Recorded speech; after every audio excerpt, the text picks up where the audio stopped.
You are listening to the Two Gingers podcast, streaming on Apple Podcasts and Podbean now.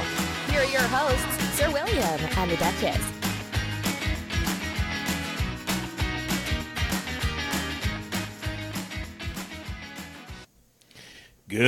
Good day. My name is Sir William, and I am here with the Duchess. Hello, Sir William. And welcome to our podcast. Podcast. We love our podcast. We are recording live from the studio, Day the Duchess. Day the Duchess. And you are producing today's shows. What? Oh. I know. Role reversal. It's Oh so my fun. goodness. I know. Are you finally settling into just being talent? It's tough, but yeah, I like it. I like it a lot. I mean, I say just, but then you go back and you do a little bit of editing Some, and behind the scenes stuff. But And I mean, whatnot. you're doing all the heavy lifting today. Thank you. It's hard too, right? You It gotta think, is. you gotta hit buttons. I know. I got to watch. Not the time. No, you don't. Not for the podcast. Not at all. But listen, if you're brand new to Two Gingers, I'm the Duchess. You're Sir William. And the one thing that I'd really like you to know, if you're looking for an overproduced, over-rehearsed show, this isn't for you. You're on the wrong channel. You're totally on the wrong channel. This is a show that is primarily unscripted, and we talk about what we want to talk about. So if that's not your gimmick, bye. Thanks for tuning in. Ciao, ciao. But for all of you who are still listening, thank you. Thank you so much. And today, we're Yeah. going to talk about the fall of human civilization. Oh, God. Well, that sounds like a big one, doesn't it? I mean, that sounds like... Wah, wah. I just gave you such a great I know. intro, Here's and the now thing. we're I'll bringing bring it. I'll bring it back. Okay. Have we crossed the line with too much technology, too much on our phones, etc.? Okay. Yeah, of course we have. Okay. Well, we've got some stories and some examples to really hit it home. So this actually happened. This story. Okay. True story. I'm going to read it to you. It's like a series of texts Okay. between two people. All right. I'm about to tell you an epic tale about dating in the 21st century and the fall of human civilization. This actually happened to me and could happen to you too. Get some popcorn. Oh, boy. So a few weeks ago, I love that this person used this. I was on the Tinder machine, Oh. shopping my soul around, and I matched with a very attractive young lady. No bio, fairly innocuous. I message her some random shit, and we chat for an hour or so, and she says, "Here's my number, text me." And I'm like, okay, sure thing. I text her and we make some small talk about work for a bit, and then she goes, "Actually, I have this huge presentation I'm working on for my job. Would you be offended if I got back to you in a week or two when I've got more free time? You're cute, and I want to meet you. I'm just too busy." Mm-hmm. And he says, I thought, well, that's an overly elaborate way to ghost somebody. Remember we talked about ghosting. Yes. I would say, or so I say, LOL, I wouldn't be offended. I totally get it. Hit me up when you're free. Uh-huh. She says, thank you. I was worried you would think I was trying to blow you off. Ha ha. But for sure, I'll text you next week. I'm excited. And the guy said, in my head, I'm like, sure. And I respond with a smiley face. Mm-hmm. 2 weeks pass, and I completely forget about her when I remember and go back to Tinder, and I can't find the conversation. I think that it's weird that she deleted her Tinder, but I take it as overly elaborate ghosting methods. Mm-hmm. Then yesterday, I get a text. Hey, I'm finally free, LMAO.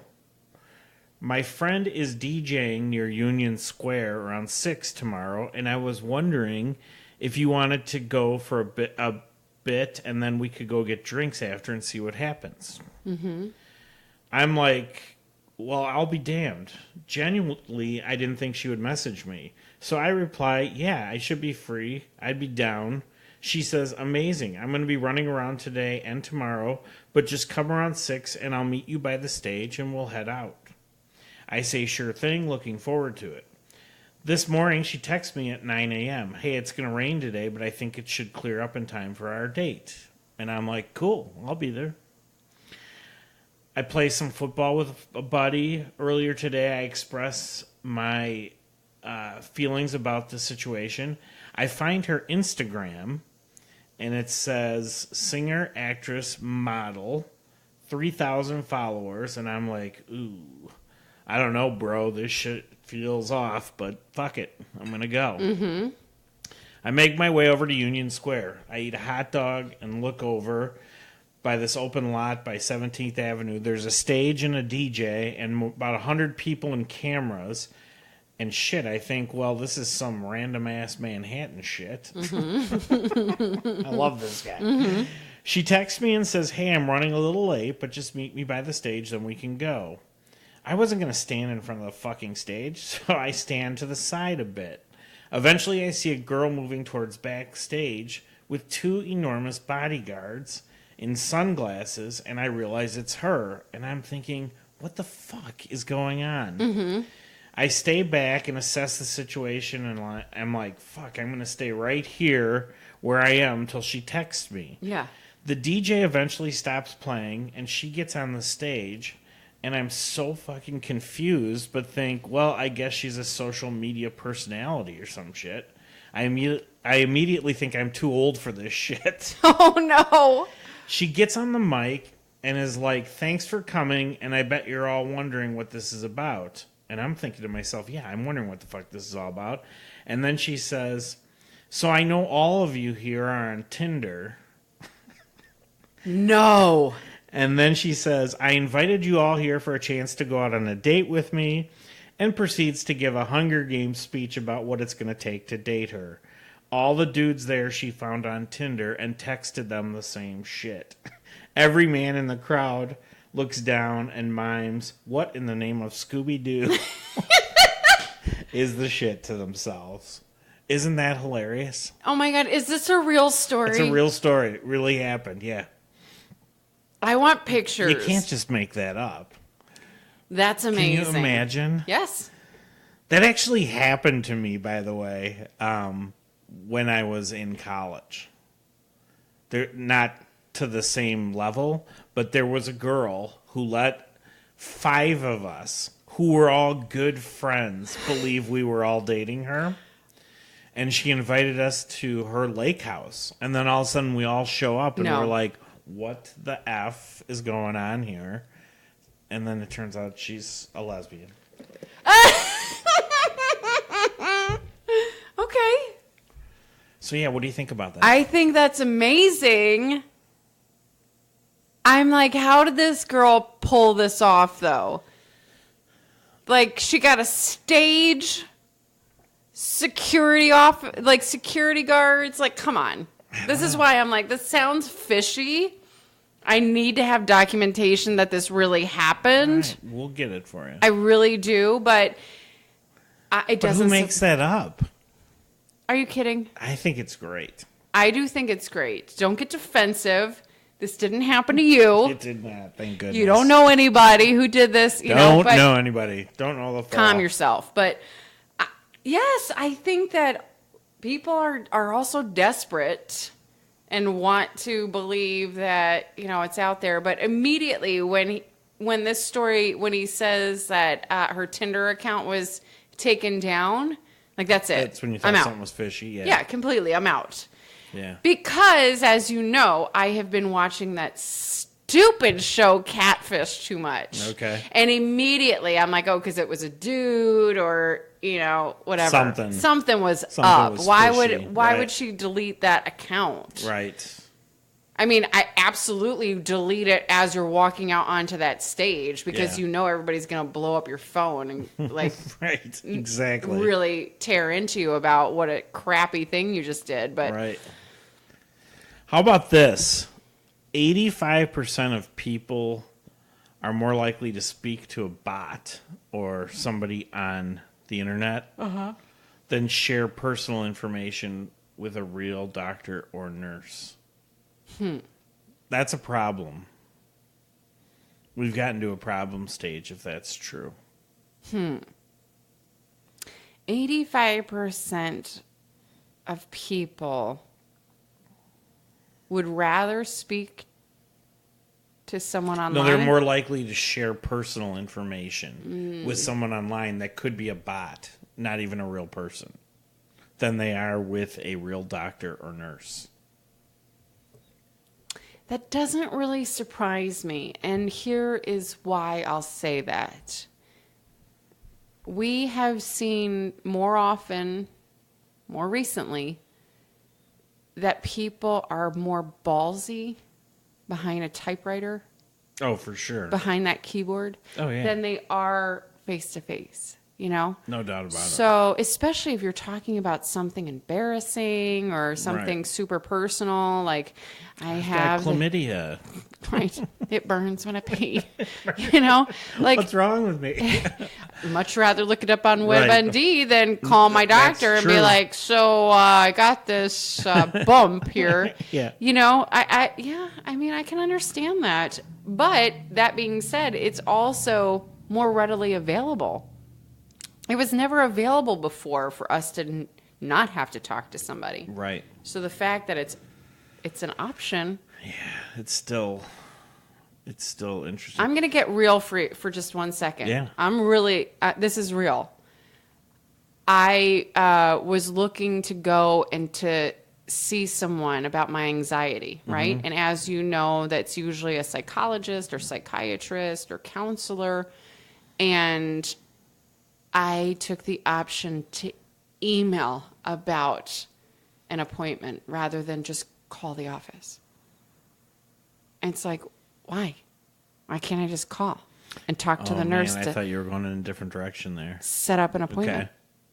There are people that will not only take it to, but they'll take it to the next step and do like an online Well, that's therapy. what I was going to ask you. Yeah. I'm not opposed to it because of what we're saying, that a lot of people are less inhibited. That's part of your anxiety. Yeah. You don't like calling people that you don't know. Not at all. Doing that kind of thing. So I know that's not. That's part of it. That doesn't really fit in the Duchess image. Yeah. But I'm just telling you, that's real life. It Boom. is real life. Boom. Yeah. I don't even know, like, if you could... Can you accomplish what you accomplish when you're working with a psychologist or somebody, like, online? I don't know. It seems like that would be hard. I think it depends on what you're dealing with. Yeah. You know, I think it depends. I think if it's an eating disorder, maybe starting out online would be okay. But then it might need to evolve to seeing someone face to face. I don't know. I don't know why that one pops into my mind first, but I feel like something like that might be okay to be hiding behind your laptop. Have you known anybody that's actually done that? No. Because I'm really wondering if the person that you're chatting with, are they online? They have to be live. You can't just post a question and then 2 hours later they no. Like the services that I'm talking about, you're like chatting live. Okay. Yes. Now I do know I had a friend in another state that was talking with a doctor via Skype. Okay. Because this doctor came highly recommended to them, and they didn't live anywhere near that doctor, and they would have once a week Skype.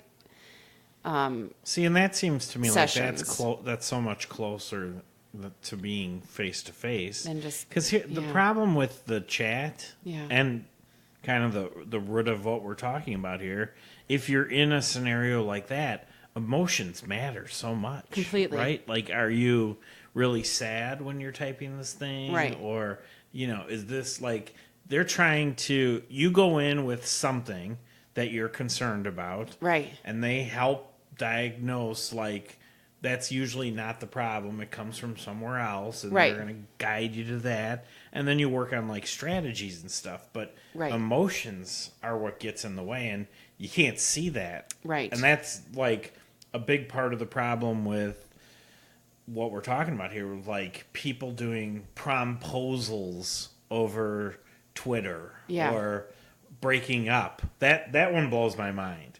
Like, breaking up is hard to do, and that's a great song from the 70s. But seriously, I can't even imagine going back to when I was dating somebody and breaking up with them over any form of social media. I cannot imagine that. Or worse, being broken up with over social media.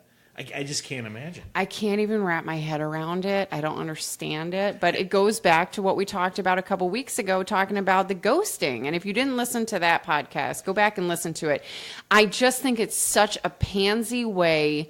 And it's people who just don't want to be adults and grow a sack and have the hard conversations. And you have to. You have to. Tomorrow we're going to be talking on our show about bullying.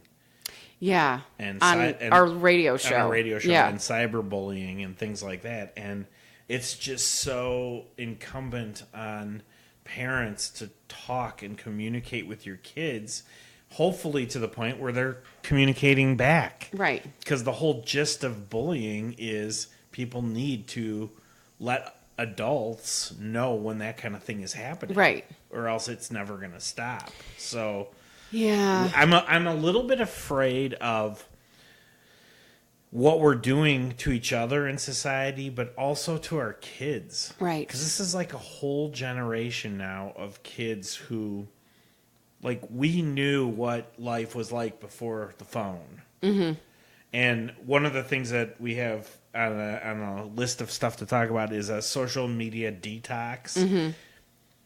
We know what that outcome could be. We experienced life before Facebook or Snapchat, right? Right.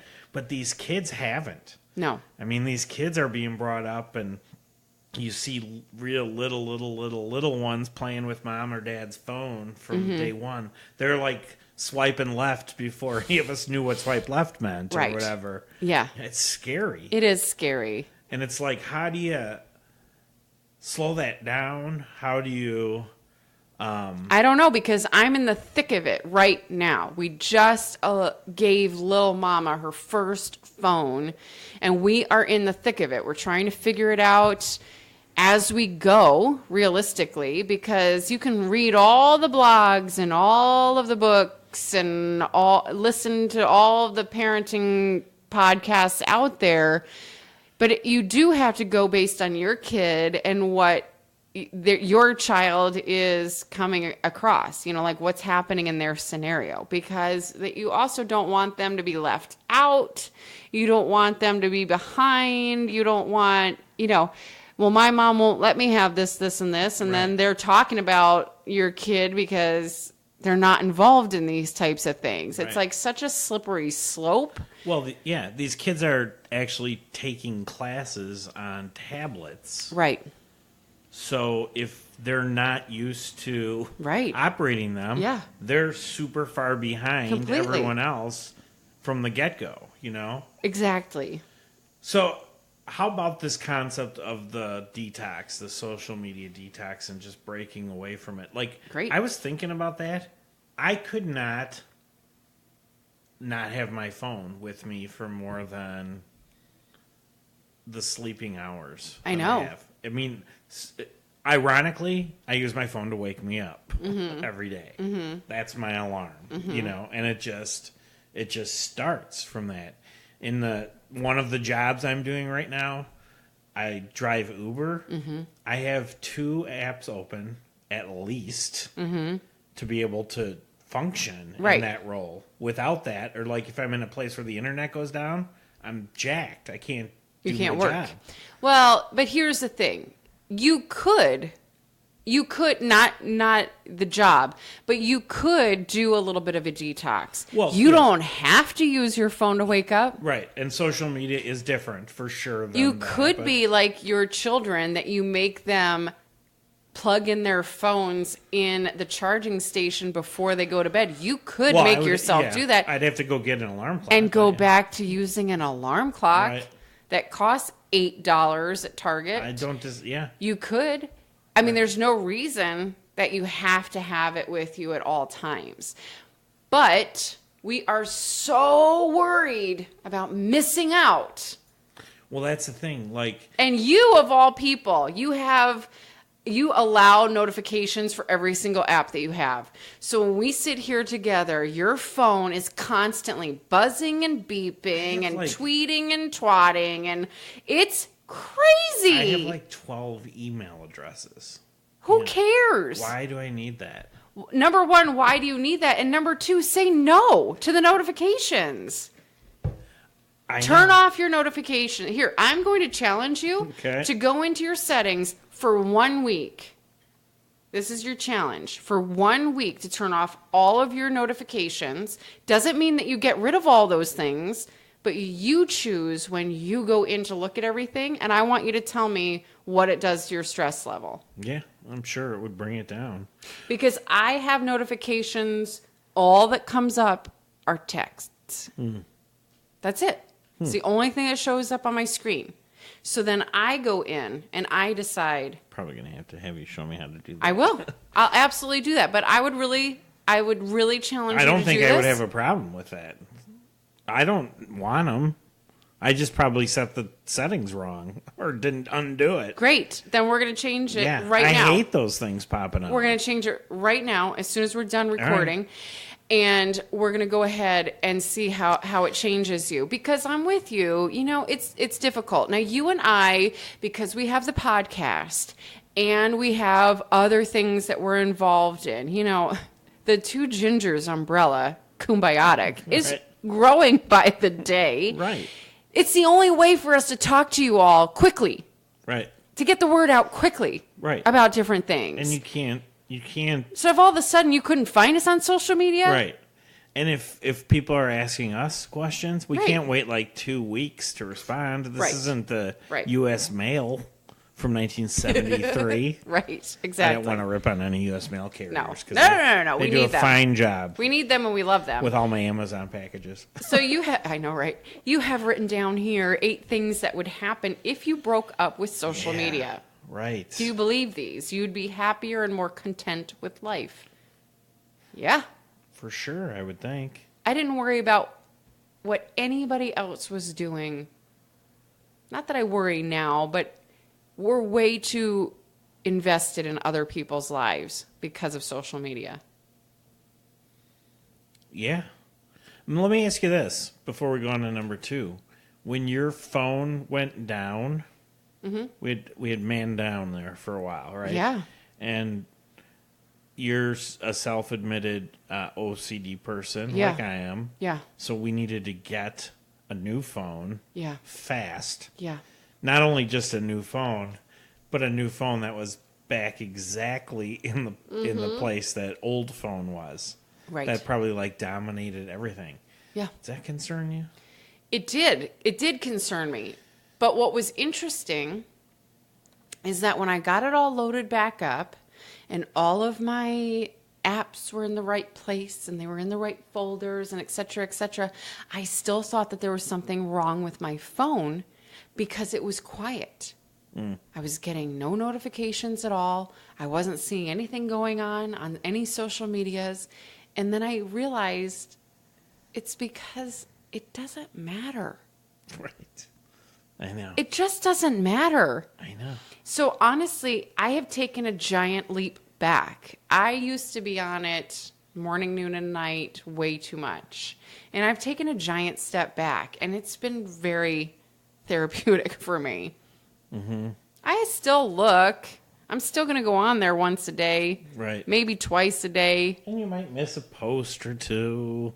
Well, I don't know about you, but my Facebook changed again, and I'm not even getting all my notifications. And I'm like, well, whatever's top of the charge gets my attention. Right. And other than that, if I miss something of yours, I'm really sorry, but call me. Yeah. I love when my mom calls me and she like is referencing a comment off of somebody who posted something on my wall. I don't even know it's there. Oh my God, Like, I know. God it's bless. good stuff. All right, so we're back to 8 things that will happen if you break up with social media. Yeah. You will be more productive. You would be. Really? Duh. That's a duh one. That is a dot. But these all are, you're going to be more grateful for your own life.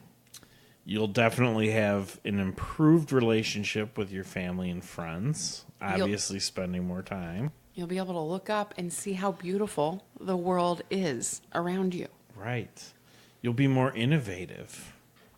You'll be smarter and wiser. And your future self will be grateful. I kind of wonder about that one. Like, what are we gonna, when we're older and seniors, and all that kind of thing, and look back and go, again, our generation, because we experience life with what I would say compared to today is minimal technology. Now, people who are 40 years older than us thought we had, head spinning technology. But Totally. I mean, like, there was never anything when we were growing up that dominated our lives, like Right. social media, like, Correct. taking the best pictures at events so you can post it to your Instagram and Right. like all this stuff. I mean, there's positives and negatives, as we've talked 100 sure, times for before sure. about. Yeah. Like, I love being connected with my family who lives up in Minnesota. I've almost got to see nieces and nephews like grow up over that. That's fantastic. Right. If I didn't have that, we would send the one like picture from school that's posed, Yeah. that I Absolutely. might get every other year or something like Exactly. that. So, I'll always be like grateful for that. But man, it's just it can be so dominating. Well, it absolutely can. And of course, there's a lot of positives to being able to be connected to everyone around the world. There absolutely is. But I think what we're both saying is that we're challenging you to just take a step back, to not have it be your end all be all, to not have it be the most important thing in your life.